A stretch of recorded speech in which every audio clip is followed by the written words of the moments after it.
আপনারা দেখছেন জয় গীতা চ্যানেল।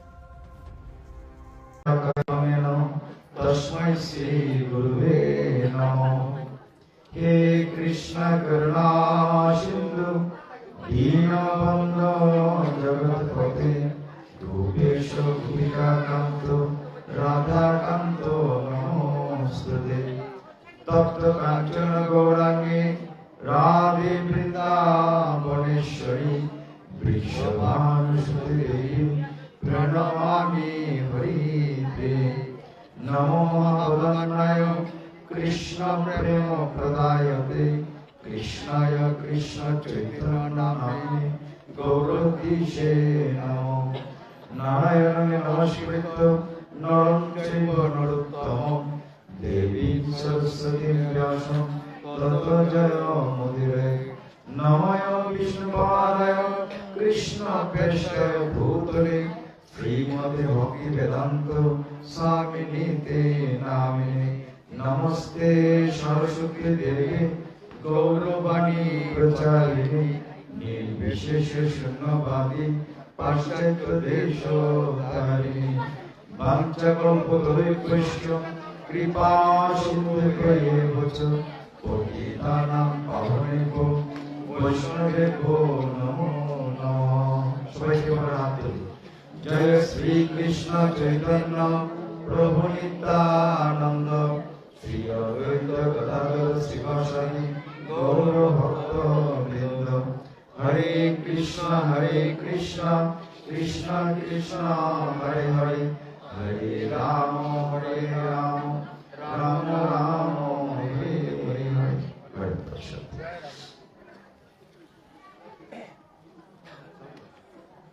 শ্রীমতী রাধারানীর অশেষ কৃপায় ভগবান কৃপা করেছেন বলে আমি এখানে সমবেত হতে পেরেছি।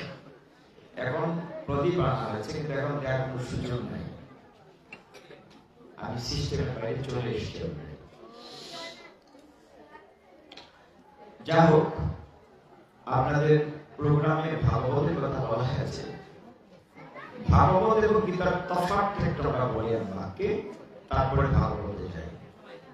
গীতাকে শাস্ত্রে সংজ্ঞায়িত করা হয়েছে, বলা হচ্ছে গীতা সুগীতা কর্তব্য কি মনয় শাস্ত্র বিস্তরে যা স্বয়ং পদ্মনাভস্য মুখ পদ্মা বিনিসৃতা।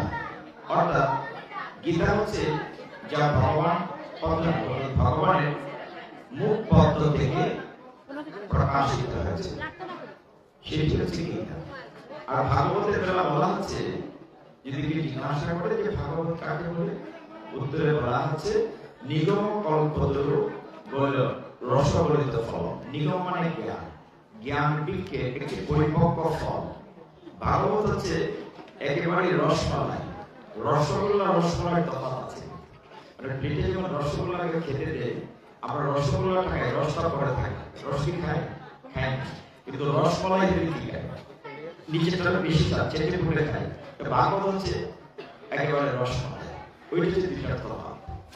আমরা ভাগবত থেকে যেহেতু আলোচনা করবো, আপনাদের শুনছেন এখানে দেখুন এই যে স্থানটি, আমি আমার উৎসব আয়োজনকারী কর্তৃপক্ষের কাছে কৃতজ্ঞতা প্রকাশ করছি যে আমার মতো জ্ঞানহীন বিদ্যাহীন নরাধমকে আপনারা আহ্বান করেছেন।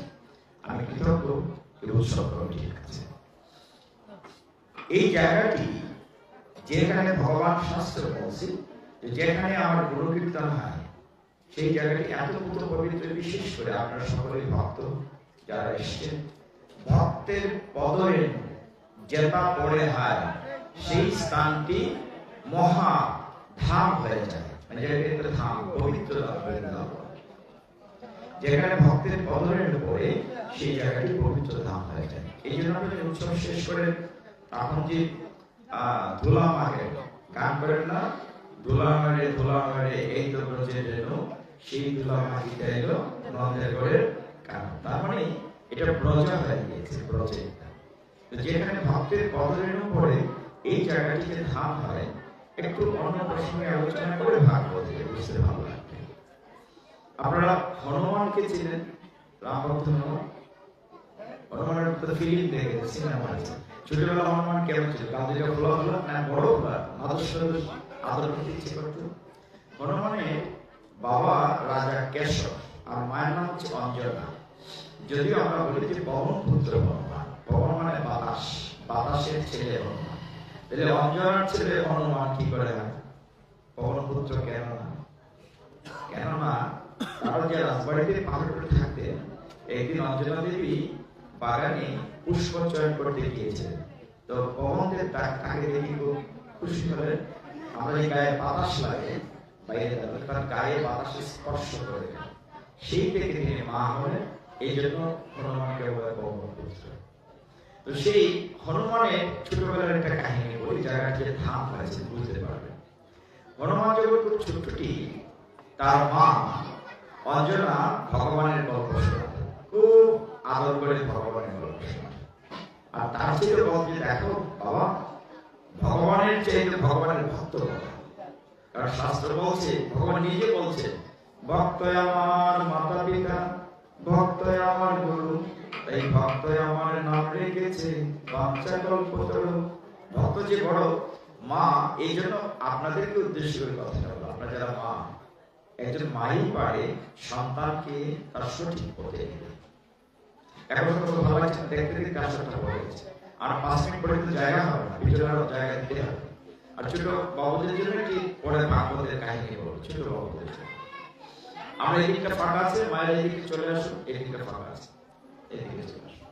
তো হনুমানকে তার মা ভক্তের বর্ণনা দিচ্ছে, বলতে যার কত রকমের ভক্ত আছে। অনেকে রাজা হয়ে ঋষির মতো জীবন যাপন করছে, রাজর্ষি। অনেক দেবতা ঋষির মতো জীবন যাপন করছে, দেবর্ষি না। নারদ মুনি অনেক গুণের কথা বললেন। মা অঞ্জনা হনুমানের খুব মনে ধরল কথা, যেমন কি করে তিনি বিনা বাজিয়ে বাজিয়ে ভগবানের নাম করে করে সারা ত্রিভুবন করে। নারদ মুনি কি বলেন? নারায়ণ। কি বলেন? জুড়ে বলেন, আসলে কি বলেন? নারায়ণ। নারায়ণ বলে আপনাদের মুখ শুদ্ধ হবে, লাভটা আপনারই হবে। নারদ মুনি কি বলে? নারায়ণ। কি বলেন? নারায়ণ।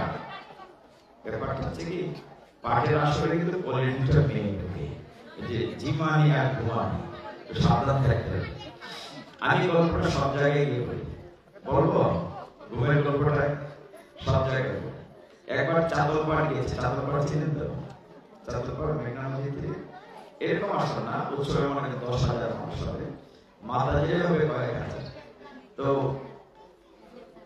আসলে বসেছি, রাত হয়ে গেছে, আর এতটাই ঠান্ডার সিজন ছিল যে কুয়াশা পড়ছে, বৃষ্টির মতো টপ টপ করে পড়ছে।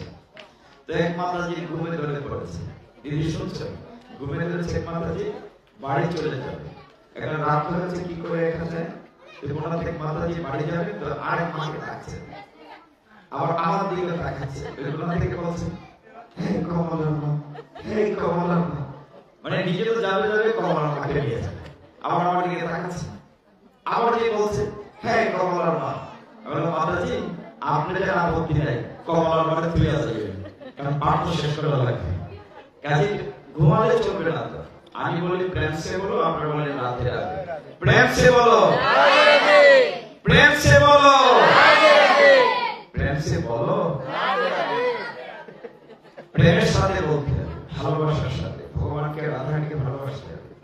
সেই অঞ্জনা হনুমানকে যখন বললেন যে নারদ মুনি নামে একজন শুদ্ধ বৈষ্ণব আছে, খুব ভক্ত, ওই যে বললাম ভক্তের কদরের কত মূল্যবান।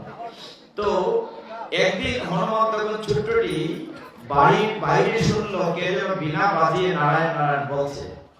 শুনে হনুমান কি করলো, বাইরে গেল। বাইরে গিয়ে দেখে ওই সত্যি, ও তুমি কি সেই নারদ মুনি? দেখে তার মনে হলো মা তাই বলছে, বলে হ্যাঁ আমি নারদ মুনি, তুমি শুদ্ধ বৈষ্ণব ভক্ত। মা বলেছে অনেক কিছু, বাকিটা বললো না, খুব দুষ্ট হলো, বুদ্ধিমান। নারদ মুনি বললেন, হনুমান তোমাকে সবাই অনেক কিছু আশীর্বাদ করেছে। কেউ হয়তো বর দিয়ে যে তুমি ছোট থেকে বড় হতে পারবে, বড় থেকে ছোট হতে পারবে। কেউ হয়তো আশীর্বাদ দিয়ে যে তুমি সমুদ্র লাভ দিয়ে পার হতে পারবে। আমি তোমাকে একটা কিছু দিতে চাই। নারদ মুনি যখন বলে, হনুমান বলে, ঠিক আছে গুরুজি তুমি দাও। বলে তোমার কি পাওয়া হয় না? বলে সেটা আপনি বলবেন, আমি কি পাই। দেবশ্রী বলে, ঠিক আছে আমি যাটুকু বুঝলাম সব তুমি পেয়েছো আশীর্বাদ, কিন্তু তোমার সঙ্গীত শিক্ষা হয় না, এই যেখানে সঙ্গীত গুরুরা আছে, সঙ্গীত শিক্ষা হয় না। তখন হনুমানকে নারদমুনি গান শিখালেন, খুব প্রাণ ভরে গান শিখালেন। আমাদেরকে প্রেম সে বলো, প্রেম সে বলো, প্রেম সে বলো। একটু পরে কিন্তু এই ত্রিপালে জায়গা হবে না, কয়েক মিনিট পরে। রিমেম্বার ইট, উৎসব কমিটি ব্যবস্থা করবেন, নিশ্চিত থাকেন। সকলেই ঘরে বসে অপেক্ষা করে কখন পাঠক আসবে, আমরা না শুনে বেরোবে না। আর অনেক সাজুগুজু করতে একটু দেরি হয়, এখানে দরকার আছে। কারণ এখানে প্রোগ্রাম তো লাইভ হবে, সারা পৃথিবীর লোক দেখবে, সে যেগুলি সামনে যদি না বসি তাহলে কি করে হয়। নারদমুনি তাকে গান শিখালেন। এইবার মজার কথা শুনেন। নারদমুনি গান শিখালেন হনুমানকে, বাবা তুমি তো শিখলে, এবার পরীক্ষা নেওয়ার পালা।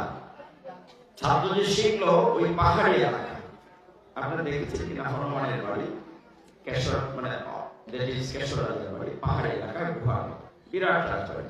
তো একটা পাথরের উপরে বসে নারদমুনি, একটা পাথরের হনুমান বসলো, আর একটা পাথরের উপরে তিনি বিনাটি রাখলেন, নারদমুনি বিনাটি রাখলেন। তো গান শুরু করলো, রঘুপতি রাঘব রাজা রাম পতিত পাবন সীতারাম। মানে যখন গান করছে হনুমান এত মিষ্টি করে গান করছে, গানে পাথর গলে গিয়েছে, মানে পাথরের মধ্যে বিনাটি হাসছে। যখন গান শেষ হয়ে গিয়েছে, আবার পাথর জমে গিয়েছে। ফলশ্রুতি কি হলো, বিনাটি তার মধ্যে আটকা পড়ে গেছে, বিনাটি খুলছে না। হনুমানকে বলছে, বাবা তুমি গান গান একবার ধরো, পাথরটা গলো, গান নিয়ে যাও। মনে আছে নিশ্চয়ই আপনাদের, আমরা যখন ছোটবেলা হুড়ি গান হইতো, যেটা হুলি গান হয়, হুড়ি গান হইতো সময় অনেকের দশা লাগতো না, দেখলাম চামচ দিয়ে দাঁতে জিব্বা ফিট হয়ে যেত, দশা লাগতো। তখন বললাম যে গানটা শুনে ফিট হয়েছে, দশা হয়েছে, ওই গানটা আবার গাইতে হইতো। তো নারদমুনি বলছে, তুমি আমার গানটা গাও বাবা। যেই বলেছে, অমনি হনুমান লাফ দিয়ে ঘরের ভেতর ঢুকে গিয়েছে। নারদমুনি পেছন পেছন এসে, বাবা গানটি করো না, আমার বিনাটি নিতে হবে। এক ঘর থেকে এক বিরাট রাজবাড়ি, এক ঘরতে লাফাচ্ছে, আর হনুমানের পেছন পেছন নারদমুনি লাফাচ্ছে। তার মা দেখলো, কি হয়েছে, মুনি বলে কি হয়েছে, বলে দেখেন আপনার ছেলেকে বলছি যে গানটা একবার করো, আমি বিনাটি নিয়ে যাবো, ও তো পাথরে আটকা পড়েছে। এই হনু, আরেকবার গানটা করো না। মা বলছে, আর একটু দৌড়াচ্ছে। তখন বলছে, মা আর একটি ঘর বাকি আছে, মানে বাড়ির সব করে হনুমান দৌড়াচ্ছে, তার পেছন পেছন নারদমুনি দৌড়াচ্ছে, মানে তাকে আটকানোর জন্য, গানটা করার জন্য। যখন সমস্ত ঘর শেষ হয়েছে, তখন বলছে, প্রভু বলুন কি করতে হবে। বলে তুমি গান করবে ঠিক আছে, আমার বিনাটা নেব, কিন্তু তার পূর্বে বলো আমাকে তুমি সমস্ত ঘরে দৌড়ালে কেন। মা বলেছে যে শুদ্ধ ভক্তের পদরেণু যেটা বলে হয়, সেই স্থানটি মহাভাগবত ধাম হয়ে যায়। এই জন্য তোমার মতো ভক্তকে পেয়ে সমস্ত করে দৌড়ালাম, যাতে তোমার পদরেণু আমাদের ঘরে সব জায়গায় পড়ে। এই যে গ্রুপ চলে আসছে, গ্রুপ আসবে, মানে অসম্ভব ব্যাপারে কলি আসবে। কলি কখন প্রবেশ করেছে জানেন আপনারা? এটা ভাগবতে প্রবেশিকায় আছে। এই জায়গায় একটু বলে ভাগবত থেকে উপাখ্যান করবো, আমার সময় ভেতরে শেষ হয়ে যাবে। বললাম না একটু পর আসর ঘরে যাবে, সবাই অপেক্ষায় থাকেন কখন পাঠ শুরু হবে, তখন যাবো। এটা একটু আগাতে হবে, কারণ এই যে আমরা বেকার বসেছিলাম 2 ঘন্টা, এটা আমরা ফেরত দিতে পারবেন না। যখন দাপর যুগ শেষ হয়, ভগবান শ্রীকৃষ্ণ যখন লীলা সম্বরণ করেন, দাপর যুগ শেষ, তখন কলি যুগ আসে। এই সন্ধিক করে ভাগবত পৃথিবীতে এসেছে। একদিন কৃষ্ণদেবের বেদব্যাস, যিনি আমাদের সমস্ত গ্রন্থ রেখেছেন, বেদব্যাসের আসল নাম কি? কৃষ্ণ, শ্রীকৃষ্ণ, গায়ের নাম কৃষ্ণ বর্ণ। দ্বীপে জন্মেছেন বলে তার নাম দ্বৈপায়ন। তিনি আমাদের বেদকে 4টি ভাগে ভাগ করেছেন, এই তার নাম হচ্ছে বেদব্যাস। সবটি যোগ করা হচ্ছে শ্রীকৃষ্ণ দ্বৈপায়ন বেদব্যাস। তো তিনি একদিন সরস্বতী নদীর তীর দিয়ে হাঁটছেন, মনটা খুব খারাপ। তো দেখা যাচ্ছে নারদ মুনির সাথে, এই তোমার মন খারাপ কেন, এত মন খারাপ কেন? তখন বেদব্যাস বলছেন, আমি এত গ্রন্থ রচনা করেছি, 18টি পুরাণ, 18টি উপপুরাণ, এত গ্রন্থ, কিন্তু আমার মন ভরছে না। তখন মন যে ভরছে না কেন? তখন নারদ মুনি বললেন, এই যে সমস্ত বিশ্ব ব্রহ্মাণ্ডের যিনি মালিক অনাদি গোবিন্দ, ভগবান সম্পর্কে কিছু লিখেছেন নাকি? ভগবানের জীবনী নিয়ে বলে, তা তো লিখিনি। এই জন্য মন খারাপ। তুই তো ভাগবত রচনা করবে, ভাগবত লিখতে কোথায় পাবো? বলে, আমি তোমাকে দেবো। নারদ মুনি, তুমি কোথায় পেলে? বলে, আমি ব্রহ্মার কাছ থেকে পেয়েছি। ব্রহ্মার মানস পুত্র নারদ। ব্রহ্মা কোত্থেকে পেয়েছে? যে ব্রহ্মা পেয়েছে স্বয়ং ভগবানের কাছ থেকে। ওই যে পদ্ম ফুলের ডাটা, ওই পাইপের ভিতর দিয়ে ভগবান শুয়ে আছেন ক্ষীরসাগরে কিংবা কারণ সাগরে, আর ভগবানের নাভি পদ্ম থেকে ব্রহ্মা। ব্রহ্মা পেয়েছেন ব্রহ্মজ্ঞান, ব্রহ্মা থেকে পেয়েছেন তার মানস পুত্র নারদ, আর নারদ দিচ্ছেন এবার ভাগবত কাকে? বেদব্যাস। বেদদেব যখন ভাগবত পেলেন, অমৃত ভাগবত, এই ভাগবতটি কাকে দিতে হবে? তিনি সঠিক ছাত্র খুঁজছেন, যাকে দিলে ভাগবতটা পৃথিবীব্যাপী পাওয়া যাবে। কোন উপযুক্ত ছাত্র পেলেন না। শেষে চিন্তা করলেন যে নিজের ছেলেকে তিনি জ্ঞান দেবেন। এই জায়গাটিতে একটি রূপক অর্থে কাহিনী আছে চমৎকার। আমরা সকলেই জানেন, নিম্নগা মানে যথা গঙ্গা, বৈষ্ণবা নামে যথা শম্ভু। নদীর মধ্যে শ্রেষ্ঠ গঙ্গা, আর বৈষ্ণবের মধ্যে শ্রেষ্ঠ শম্ভু। শম্ভু মানে শিব ঠাকুর, শ্রেষ্ঠ বৈষ্ণব। তো শিব ঠাকুর একদিন এই ভাগবত কাহিনীটি পার্বতী দেবীকে বলছিলেন। পার্বতী দেবী বললেন, হে স্বামী, তুমি পরম ভাগবত বক্তা বা ভক্ত, আমাদেরকে এই জ্ঞানটি দাও।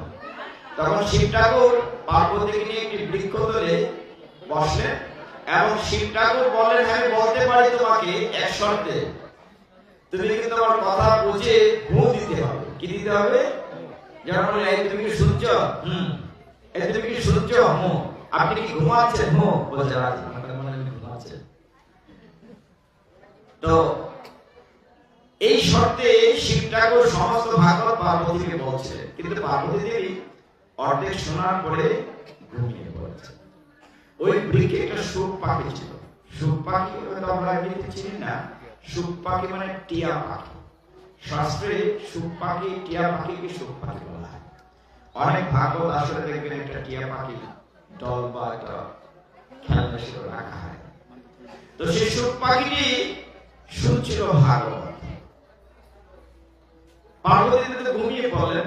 শিব ঠাকুর অনর্গল ভাগবত বলছেন, 12টি স্কন্ধ, 18,000 শ্লোক, সমস্ত ভাগবত সুখ পাখি শুনল। কতক্ষণ পরে নাক ডাকার শব্দ শুনলেন শিব ঠাকুর। কে ঘুমাচ্ছে? যেদিকে পার্বতী কুলে ঘুমাচ্ছে মাথা রেখে। তুমি ঘুমাচ্ছ এতক্ষণ ধরে, তুমি ঘুমটা দিল কে? শিব ঠাকুর চেয়ে দেখেন গাছের মধ্যে একটা পাখি ঘুম করেছে। ও, তাহলে তুমি আমার ভাগবত শুনে ফেলেছ। শিব ঠাকুর ত্রিশূল নিয়ে তাড়া করলেন ওই পাখিটিকে মারবে। এখন সুখ পাখি উড়ে যাচ্ছে ডানা ঝাপটে, পেছনে পেছনে শিব ঠাকুর যাচ্ছে। সর্বমন্ত্র ঘুরতে ঘুরতে কোথাও আশ্রয় পাচ্ছে। শেষে ওইদিকে যখন বেদব্যাস চিন্তা করলেন তার নিজের পুত্রকে যখন এই জ্ঞানটা দিতে হবে, তিনি তার স্ত্রীকে ভাগবত জ্ঞান দিতে শুরু করেছিলেন। আর সুখদেব গোস্বামীর স্ত্রীও হা করে শুনছিলেন। পাখিটি কোথায় আসছিল? ওই বেদব্যাসের স্ত্রী মুখের ভিতর দিয়ে ভিতরে প্রবেশ করে দিয়েছে। সেই সুখ পাখি বলেন, আর সুখদেব গোস্বামী রূপে প্রকাশিত হতে চাইলেন না একেবারে 13 বছর পর্যন্ত। ভাগবত পেলেন মাতৃগর্ভ থেকে, কিন্তু প্রকাশিত হলেন না। বলে, তুমি বেরিয়ে এসো বাইরে। তিনি বলেন, না, পৃথিবীর মায়া সংসারে আসবো না। তখন গুরুদেব কৃপায় পৃথিবীকে মুহূর্তের জন্য মায়া শূন্য করা হয়েছে। কেমন?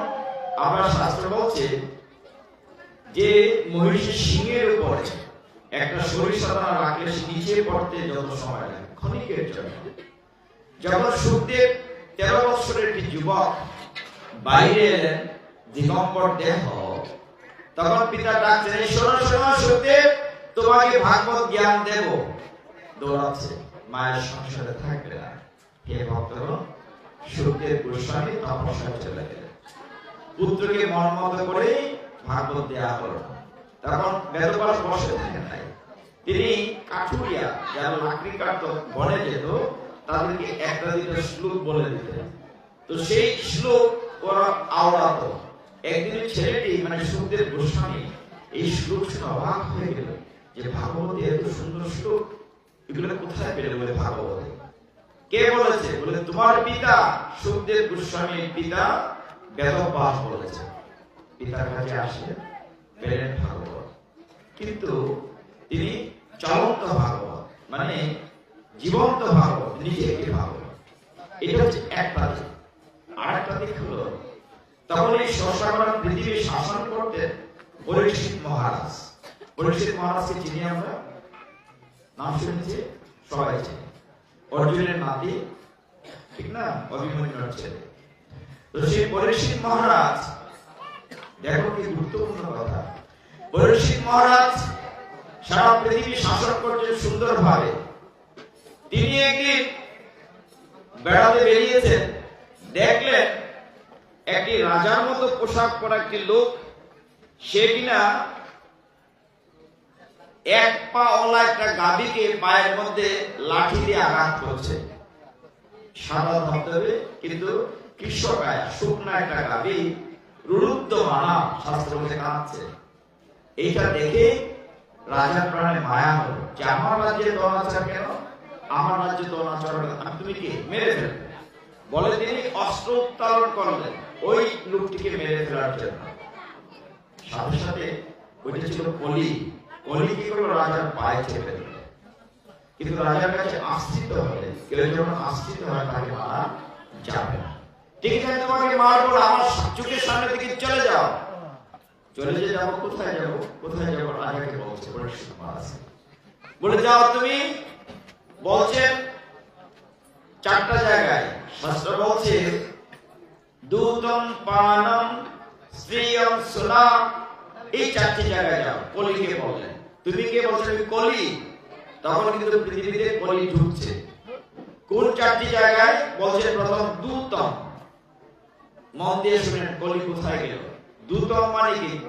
দুধ ক্রিয়া, যেখানে তাস পাশা জুয়া খেলা হয়, তুমি এইখানে যাও।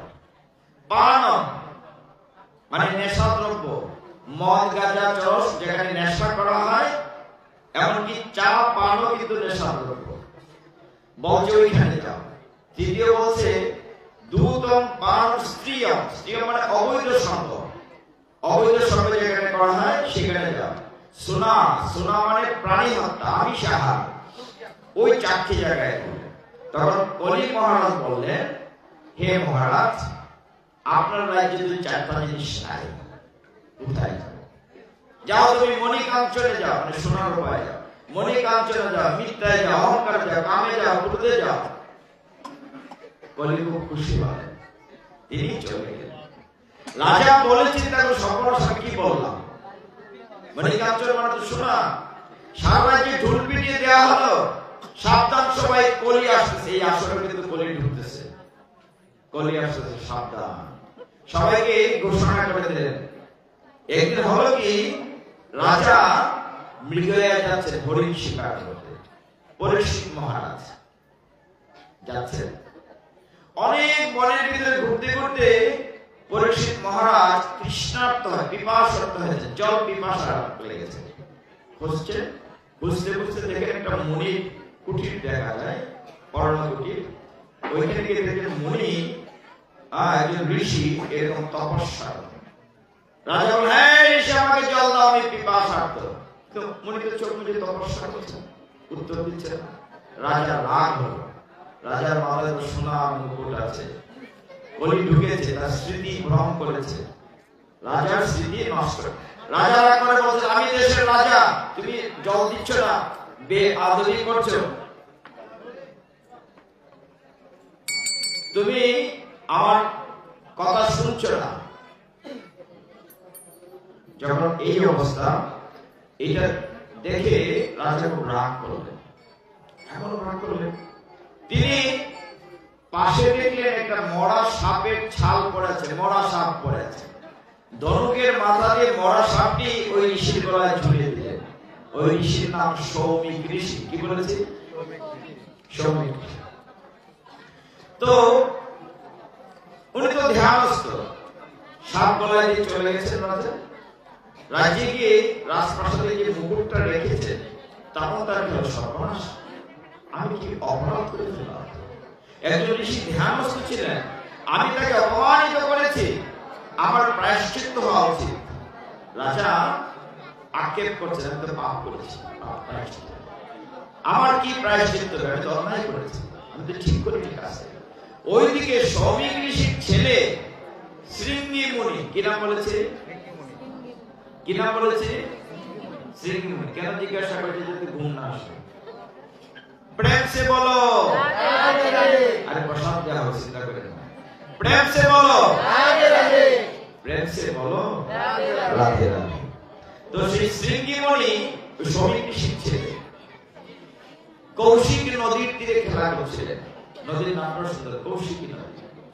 তিনি বন্ধুদের কাছ থেকে শুনলেন, এই তুমি এখানে খেলা করছো, আর তোমার বাবাকে কোন কুলাঙ্গার মরা সাপ গলায় ঝুলিয়ে দিয়ে অপমান করেছে। ওরা কিন্তু জানে না কে দিয়েছে, রাজা কে দিয়েছে। শৃঙ্গি মুনি সাথে সাথে বাবার ছেলে খুব তেজস্বী, নদী থেকে অঞ্জলি করে জল নিয়ে মন্ত্রপুত করে অভিশাপ দিয়ে জল মাটিতে ফেলে দিয়েছে। পৃথিবী প্রকম্পিত হয়েছে। শৃঙ্গি মুনি কি অভিশাপ দিয়েছে?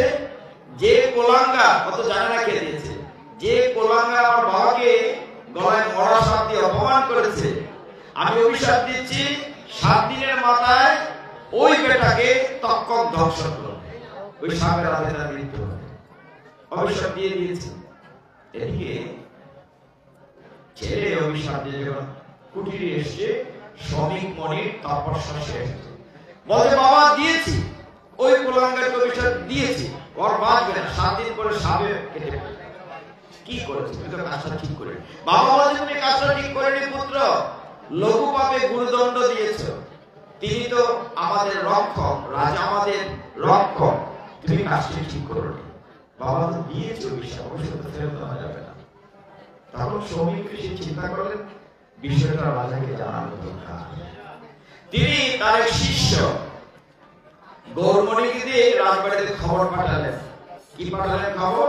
যে রাজাকে গিয়ে বলো তার আয়ু আছে আর মাত্র কয়দিন? 7 দিন।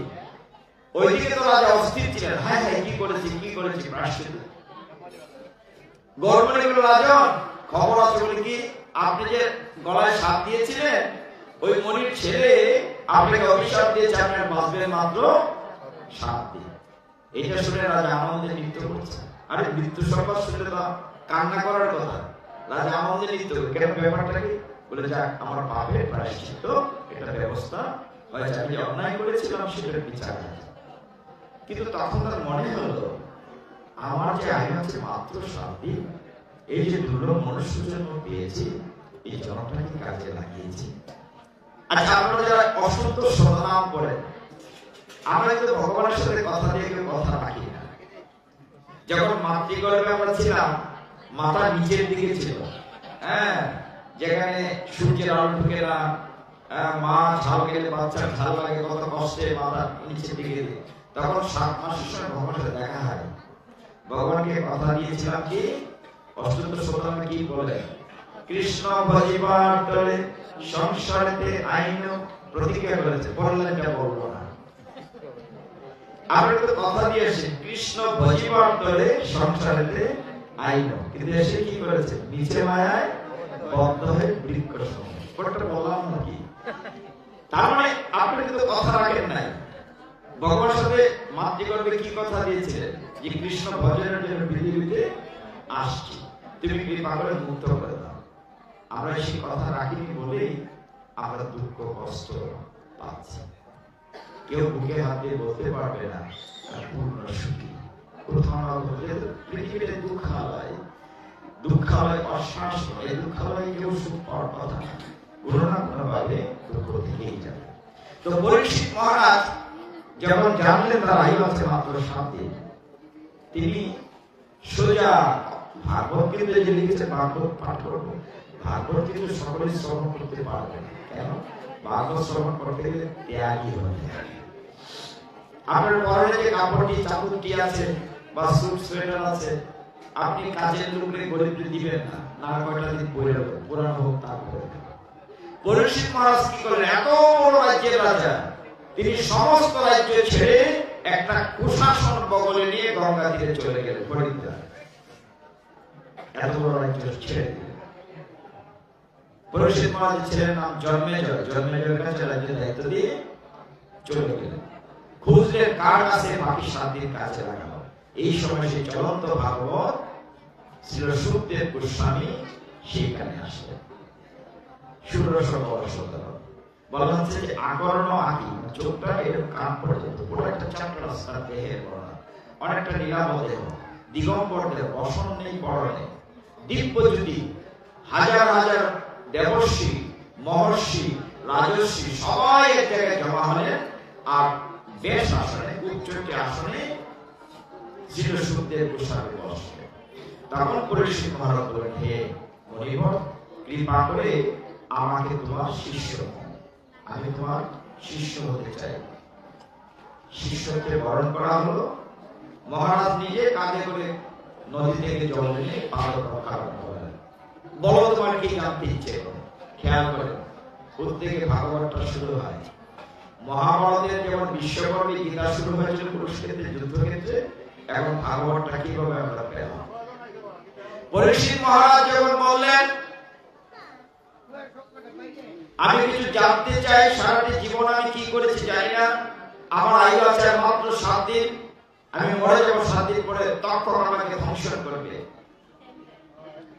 একজন মৃত্যুপদ যাত্রীর করণীয় কি? প্রশ্ন করেছে একজন মৃত্যুপদ যাত্রী। এই প্রশ্নটা কি আমাদের না? আমরা তো সকলে মৃত্যুপদ যাত্রী, ঠিক না প্রভু? দেখেন এমন একটি প্রশ্ন করেছে পরীক্ষিত মহারাজ। গীতায় কিন্তু অর্জুনের কৃষ্ণের যখন কথা হয়েছে, অর্জুন 85টা শ্লোক করেছে, ভগবান 534 শ্লোক উত্তর দিয়েছে। আর এর মধ্যে একটি প্রশ্ন করেছে পরীক্ষিত মহারাজ। পরীক্ষিত মহারাজ বলেছে, একজন মৃত্যু পদযাত্রীর করণীয় কি? 2 দিন পরে মরে যাচ্ছে। কিন্তু অদ্ভুত ব্যাপার কি জানেন? এখানে আসলে আমরা যারা আছি সবাই আমরা মনে করি যে সবাই মরে গেলে বোধ আমি মরবো না। কিন্তু এই যেখানে আমরা বসেছি, এখানে উঠতে পারবো তার নিশ্চয় আমরা কেউ দিতে পারি? অথচ আমরা তো অহংকার করি। অহংকারের কথা একটু বলি। বিভিন্ন রকম অহংকার হতে পারে, ধনের গৌরব হতে পারে, বিদ্যার গৌরব হতে পারে, সুন্দরের অহংকার হতে পারে, বিদ্যার অহংকার হতে পারে, বংশের অহংকার হতে পারে। তো আমাদের আসলে অহংকার করার কিছু নেই।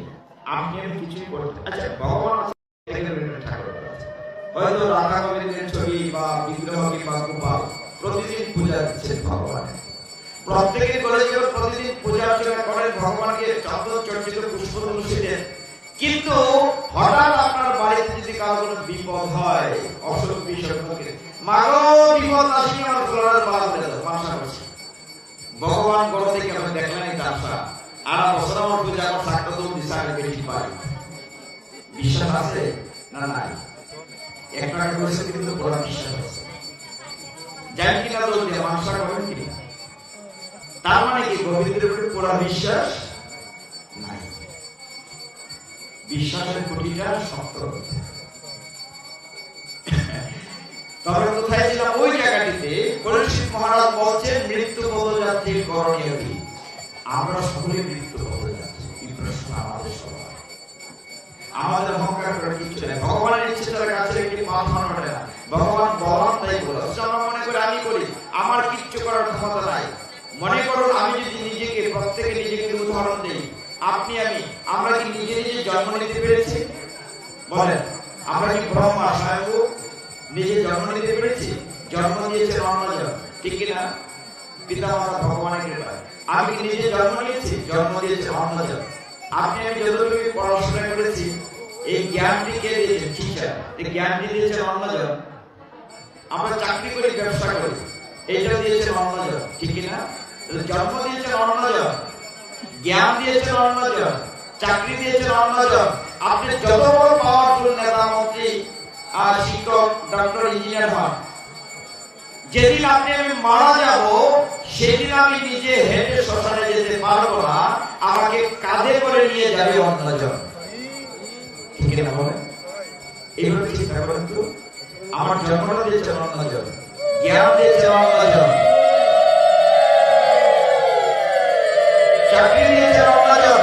যেদিন আমি মারা যাব শেষ যাত্রায়, আমি যত বড় পাওয়ারফুল হই, সেদিন আমি নিজে হেঁটে শ্মশানে যেতে পারবো না, আমাকে কাঁধে করে নিয়ে যাবে অন্যজন। পরীক্ষিত মহারাজ তিনি বললেন, হে গুরুজি, একজন মৃত্যু পথযাত্রী করণীয়। ছিল সুখদেব গোস্বামী উত্তর দিলেন, আমাদের জন্য উত্তর কি দিলেন? বললেন যে মৃত্যু পথযাত্রী করণীয় হচ্ছে 3টি কাজ। কয়টি কাজ? মনে রাখবেন, আমাদের সবার জন্য কিন্তু বলেছেন। প্রথম হচ্ছে মৃত্যুকে ভয় না পাওয়া। অনেক ক্ষেত্রে দেখি কেউ যখন মারা যায়, অনেক সময় মুখ হাত পা বাঁকা হয়ে যায়, বিছানাপত্র নষ্ট করে ফেলে, যখন যমদূত সামনে আসে ভয় পায়। কিন্তু পরীক্ষিত মহারাজকে উত্তরে বলছেন, প্রথম কাজ হচ্ছে মৃত্যুকে ভয় না পাওয়া। ভয় কে পায় না? মনে করে একজন স্টুডেন্ট বা ছাত্র বা ছাত্রী, সে সারা বছর ভালো করে লেখাপড়া করে, পরীক্ষায় কি ভয় পাবে? আপনি মানুষ হিসাবে শাস্ত্রের নির্দেশ অনুযায়ী কাজ আপনি সব করেন, আপনি কি মৃত্যুকে ভয় পাবেন? মনে করেন আজকে একাদশী, আমরা সবাই কি একাদশী ব্রত রেখেছি? না, রাখি নাই। তার মানে ভগবানের আইন আমরা সবাই মানি নাই। তাহলে মৃত্যুকে ভয় করতে হবে। প্রথম কথা মৃত্যুকে ভয় পাওয়া। দ্বিতীয়টি হচ্ছে অনাসক্ত অস্বীকার আসক্তিকে ছেদন করা। তৃতীয় হচ্ছে গোবিন্দের চরণে মন মজিয়ে রাখা। আমাদের এটি প্রত্যেকের কাজ। এই যে বলছি যে আসক্তি, মোহ, মোহ ত্যাগ করা খুব কঠিন। আপনারা অনমনস্ক হয়ে যাচ্ছেন, ব্যাপারটা কি? প্রেম সে বলো না, মনোযোগ নেই, সবাই বলছে না। রাধারানীকে ভালোবাসেন না তো, আসলে ভালোবাসেন না। প্রেম সে বলো, প্রেম সে বলো। আমরা কিছুটা ভালোবাসা তৈরি হচ্ছে। রাধারানী দেখাচ্ছে আপনাদের পার্টি করো, রাধারানী ললিতা বিশাখার জন্য বলে চিত্রকথা তুলে দেবে। আসলে ভুল আমারই হয়েছে। রাধারানীর পার্টি করো, অথচ রাধারানীর একটু কাহিনী না বলে আমি ভাগবত ঢুকে গেছি। আমার তো চাকরি থাকার কথা না, ভুলটা হচ্ছে ওই জায়গায়।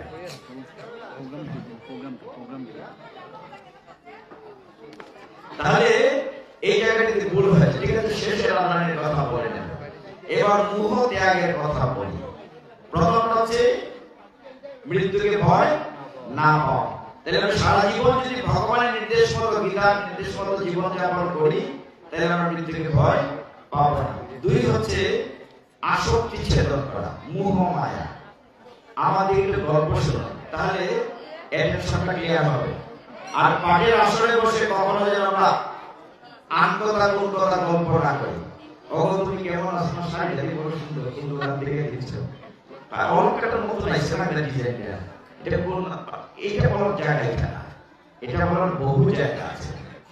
কষ্ট করে যখন এসেই করেছেন, একটু শুনে যান। মোহমায়া ত্যাগ করা তো সোজা।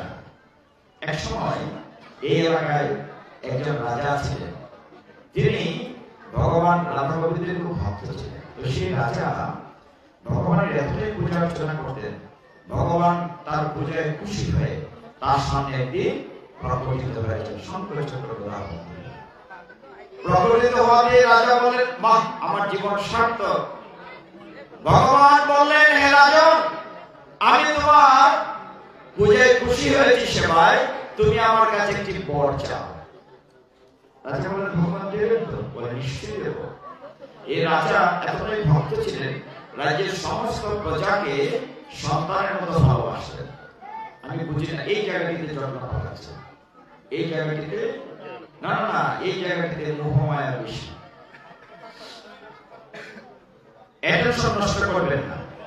যার ভালো না লাগে চলে যান, আপত্তি নাই, কবর আমরা দিয়ে দিলে। তো রাজাকে ভগবান বলে, তোমাকে একটি বর দেব, তুমি চাও। রাজা বলেন, হে ভগবান, আমার বড্ড ইচ্ছে হচ্ছে, শুধু আমি তোমাকে নিজের চক্ষু দিয়ে দেখেছি, চর্মচক্ষুতে নয়নে, আমার রাজ্যের সবাই তোমাকে দেখতে চায়, দেখা দেবে। ভগবান বলে তা কি করে হয়? আমি তোমার সেবায় খুশি হয়েছে। রাজা বলল, না না, তুমি আমাকে কথা দিয়েছো একটি বর দেবে, you have committed to me, কথা দিয়েছো। ভগবান বলছে ঠিক আছে। আমরা কোন জায়গাটা লাভ করছি? 2 নম্বর, যে মোহ মায়া। ঠিক আছে, দেখা। রাজা বললেন যে আগামী বৃহস্পতিবার তোমার রাজ্যের সব প্রজাকে, এই স্তম্ভের সবাইকে নিয়ে সমুদ্রের তীরে আসবে। কখন? ভোরবেলা। রাজ্যে ঢুল পিটিয়ে দেওয়া হলো, সবাই ভগবানকে দেখতে যাবে। কোথায় যাবে? কাকে দেখতে যাবে? ভগবানকে দেখতে। কাকে দেখতে যাবে? ভগবানকে দেখতে যাওয়া আমাদের বিষয় না। সবাই সেদিন সেজে বুঝে সুন্দর সুন্দর জামা কাপড় পরেছে, শাড়ি পরেছে, যত সাজুগুজি করা যায় সব করেছে। ভোরবেলা রাজা রানী প্রজারা ঢাকঢোল পিটিয়ে সমুদ্রের দিকে রওনা হয়েছে, ভগবান দেখতে যাবে। তখন কিন্তু এই কাগজের টাকা ছিল না, এই কি বলে কয়েন, কাঁচা টাকা, কাঁচা টং করে আওয়াজ হতো, বাজিয়ে নিত, রূপার টাকা, সোনার টাকা। এই টং শব্দ থেকে অপভ্রংশের টাকা শব্দটি এসেছে ব্যাকরণে। তো কতক্ষণ যাচ্ছে, ঢাকঢোল পিটিয়ে যাচ্ছে সমুদ্রের তীরে। কি দেখতে যাবে তারা? কি দেখতে যাবে? ভগবান দেখতে যাবে। কিছুক্ষণ যাওয়ার পরে প্রজারা দেখলো কি যেন চকচক করছে, অনেকগুলো সাদা দেখা যাচ্ছে। কাছে গিয়ে দেখলো রূপার টাকা এরকম পড়ে আছে। দেখে প্রজারা কার আগে কে দৌড়ায় রূপার টাকা পকেটে পড়বে, কেউ আসলে পাচ্ছে পকেটে। রাজা বলে তোমরা যাও কই? তোমরা আমার সাথে ভগবান দেখতে যাবে। বলে ভগবান কি করে বেঁচে থাকলে বহুবার দেখা যাবে, কিন্তু ফিরার পথে একটা টাকাও থাকবে। আপনি এখানে একটা 500 টাকা না, একটা 100 টাকা, একটা 10 টাকা করে ফলাই দেখেন 5 মিনিট 4 মিনিটে থাকবে? থাকবে। অর্ধেক প্রজা চলে গেল। রাজার কিছুটা মন খারাপ হয়েছে, যাক অর্ধেক তো আছে, যাচ্ছে যাচ্ছে। আর কিছুতে যাওয়ার পরে গিয়ে চকচক করছে কেমন, সোনার টাকা, গোল্ড কয়েন অনেকগুলো পড়েছে। দেখে বাকি যে প্রজারা ছিল হুড়মুড় করতে, কার মাথায় গিয়ে পাড়া দিয়ে যাবে, কার আগে গিয়ে পকেটে ঢুকবে, কার আগে আসলে বিট্টো মারবে। ওই তোমরা যাচ্ছ কই? ভগবান দেখতে যায় না আমার সাথে। রাজা চিৎকার করছে। প্রজা বলছে, রাজা আমাদেরকে আটকাবেন না, জীবনে বেঁচে থাকলে বহুবার ভগবান দেখা যাবে, কিন্তু ফেরার পথে একটা সোনার টাকা এখানে থাকবে না। সবাই চলে গেছে। রাজার খুব মন খারাপ, মানে মোহমায়া কি জিনিস দেখে। রাজা কি করে যাবে? যে দেখে সবাই চলে গেল, তার রানী আছে, যার অন্তত একজন আছে। সবাই চলে গেল, রানী আছে। রানী রাজা যাচ্ছে সমুদ্রে। তখন সূর্য উঠি করছে, পূর্ব আকাশে দিনমণি উদ্ভাসিত হচ্ছে। সূর্যের কিঞ্চিত আলো পড়ে, সোনালি আলো পড়ে, যে ঘাসের ডগায় শিশির থাকে না, হীরার মতো চমকায়। একদম সমুদ্রের কাছে দেখা গেল এমন চমকাচ্ছে, জলসাচ্ছে, চুপ জ্বলতে যাচ্ছে। রানী দেখলো সমুদ্রের একদম কাছে হীরার টুকরা পড়ে আছে। দেখে রানীও দৌড় দিয়েছে হীরার টুকরা আনতে। তখন রাজা আঁচলে টেনে ধরছে, রানী তুমি কোথায় যাও? তুমি যাবে না আমার সাথে ভগবান দেখতে? রানী বলছে, রাজা তোমার ভগবান তুমি। জীবনে কতবার বলেছে একটা হীরার নেকলেস বানাই দিতে দেও নাই, এতগুলো হীরা পড়ে আছে, এই চান্স কি মিস করা যায়? বলে রানীও চলে গেছে। রাজা একা হাঁটতে হাঁটতে সমুদ্রের তীরে গিয়েছে। যথাসময়ে ভগবান শঙ্খ চক্র গদা ধারণ করে প্রকটিত হয়েছে। ভগবান প্রকটিত হয়েছে।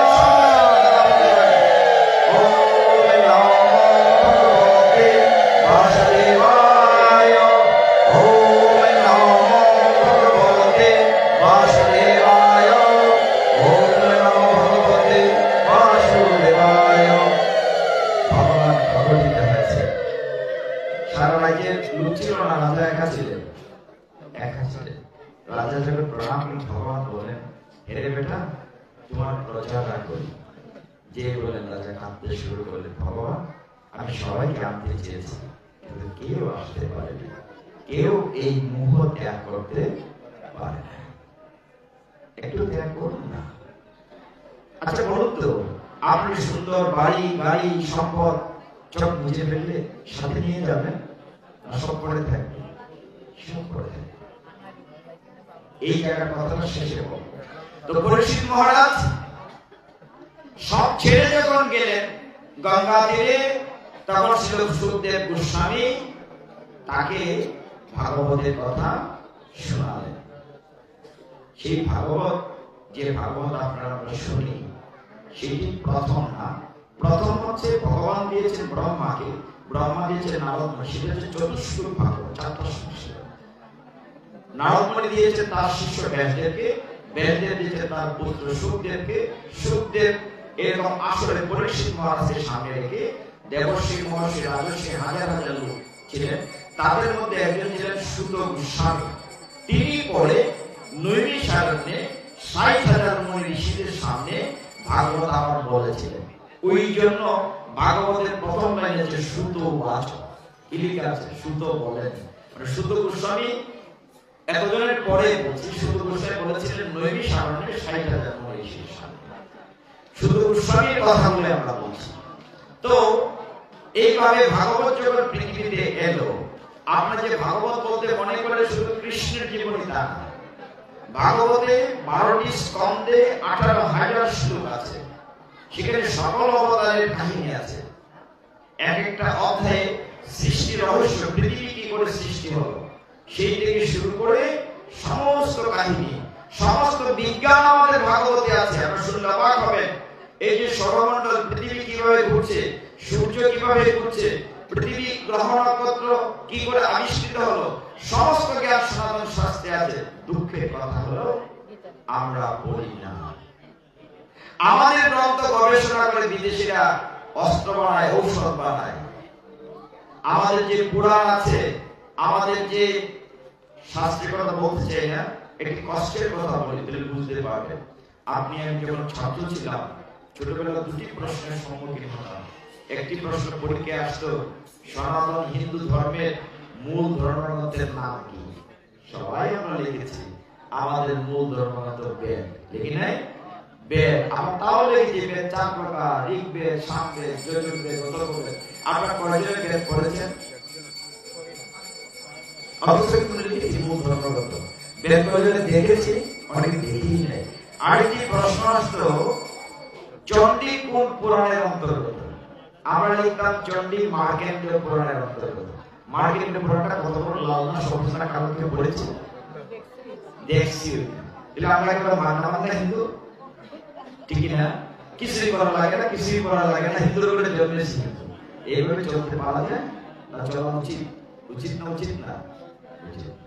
আমাদের কি জানতে হবে? সেই 12টি 18টি পুরাণের মধ্যে একটি পুরাণ কিন্তু ভাগবত। ভাগবত কিন্তু একটি পুরাণ। যেমন অনেকগুলো পুরাণ আছে, ব্রহ্মপুত্র পুরাণ, পদ্ম পুরাণ একটি পুরাণ, বিষ্ণু পুরাণ, গরুড় পুরাণ, বায়ু পুরাণ, স্কন্দ পুরাণ, মার্কেন্ডীয় পুরাণ, এরকম অসংখ্য পুরাণ আছে। এর মধ্যে একটি পুরাণ ভাগবত। কিন্তু ভাগবতকে আমরা বলি মহাপুরাণ, অমল পুরাণ। এখানে কোনো মল নেই, অমল পুরাণ। সেই ভাগবতে স্কন্দ আছে 12টি। 12টি স্কন্ধের প্রথম দিক থেকে একটা আলোচনা করে ভাগবতের যে জায়গাটা মজা পাবেন সেই জায়গাটা আলোচনা আসে। এই সৃষ্টির লগ্নে ভাগবতের প্রথম দিকে আছে খুব চমৎকার কাহিনী, কি করে পৃথিবীতে ভক্তি দেবীর কাহিনী আছে ভাগবতের মাহাত্ম্যতে। তারপরে আপনার অনেক কাহিনী আছে, গোকর্ণের কাহিনী আছে, এগুলো আপনারা জানেন তাই বলছি না। তারপরে ভাগবতে যখন দশম স্কন্ধে আসবে, দ্বিতীয় স্কন্ধ, তৃতীয় স্কন্ধ এগুলো পার হয়ে দশম স্কন্ধে হচ্ছে ভগবান কৃষ্ণের লীলা। কি করে পৃথিবীতে কৃষ্ণ আবির্ভূত হলেন, কি করে কালে দমন করলেন, অকাশে প্রকাশ করলেন, এই যে দশম স্কন্ধে আমরা ওই জায়গাটি শুধু আলোচনা করেন। কিন্তু তার পূর্বে ভাগবতের অনেক কাহিনী আছে যেগুলো ইন্টারেস্ট নিয়ে আপনারা আলোচনা করেন না। সমস্ত অবতারের কাহিনী আছে, যেমন এই যে ষষ্ঠ স্কন্ধে অজামিলের কাহিনী আছে, সপ্তম স্কন্ধে নরসিংহ অবতারের বর্ণনা কাহিনী আছে, তার আগে বরাহ অবতারের কাহিনী আছে। তো দশম স্কন্ধ থেকে ভগবানের কথা আমরা বলি, কারণ ঘড়ির কাটা খুব দ্রুত করছে। ভগবান যখন খুব ছোট ছোট ছিলেন, শ্রীকৃষ্ণ তিনি ব্রজবাসকে আনন্দ দিতেন। আর ব্রজবাসী আপনার মায়েরা কৃষ্ণকে কানাই বলতেন। কি বলতেন? কানাই। সেই কানাইকে সবাই আদর করে ননি খাওয়াতে চাইতেন আর ভাবতেন নন্দমা যে চমৎকার করে কানাইকে স্নান করাচ্ছে, মুখে তুলে ননি দিচ্ছে, যদি আমি পারতাম এই কানাই যদি আমাদের সন্তান হতো। সব মায়েরাই আক্ষেপ করতো, ভগবানের তথা আসতো। মানে ভগবান মনের বাচ্চা কিন্তু পূর্ণ করেন। একটি পেছনে যে কাহিনী পেছনে ভালো লাগে, ওই জায়গায় আবার আসবো। আপনারা দেখেছেন ভগবান পুতনা উদ্ধার করেছেন, এই লীলাটা আপনারা জানেন যে ভগবান কি করে পুতনা যে স্তনের মধ্যে বিষ মিশিয়ে ভগবানকে মারতে চেয়েছিল। পুতনাটি কি কে একটু পেছনে গেলে বুঝবেন।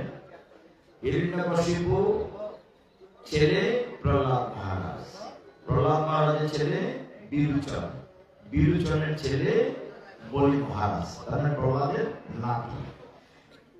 বলি মহারাজ একবার বিশাল যজ্ঞ করলেন, যজ্ঞের প্রতি দান করছে যে যা চায়।